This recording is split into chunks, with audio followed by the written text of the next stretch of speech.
My name is Anthony, and in this study, we look at the occurrence of simple stupid bugs, or better known as stubs, in unit test files. Unit testing is an essential part of the software quality process.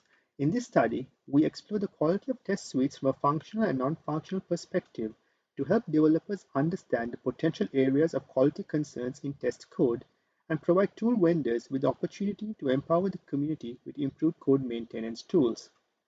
Stubs can be thought of as functional issues, and to this extent, we compare the occurrence of stubs in test and non-test files.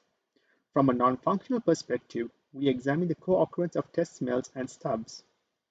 A tangible outcome from this study is a publicly available dataset of test smells and stubs.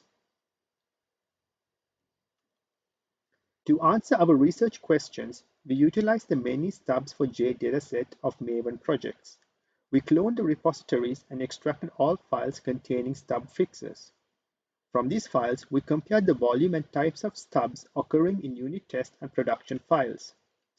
We observed that stubs are more frequent in production files than test files. From around 5,500 Java files containing stub fixes, approximately 19% of these files were unit test files. When examining the source code containing stub fixes, we observe specific patterns between the code behavior and the fix.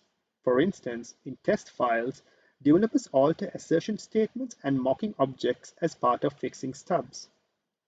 For our non-functional analysis, we utilize TS-Detect, an open-source test smells detection tool, to identify test smells exhibited in the test files. Our findings show the presence of test smells in files containing stub fixes, with assertion roulette being the most common smell type exhibited by such files. We also observe that the stub type change numeric literal frequently occurs in smelly test files. And finally, we observe that developers rarely remove test smells when fixing stubs.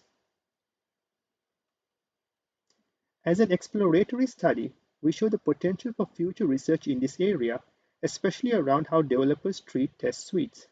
Our observation of a low occurrence of stubs in test files is a reason for concern and needs a more in-depth study.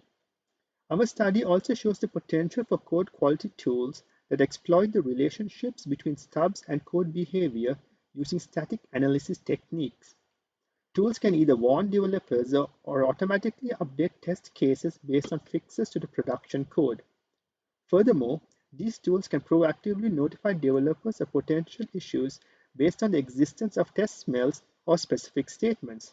And with that, I come to the end of my presentation. Thank you.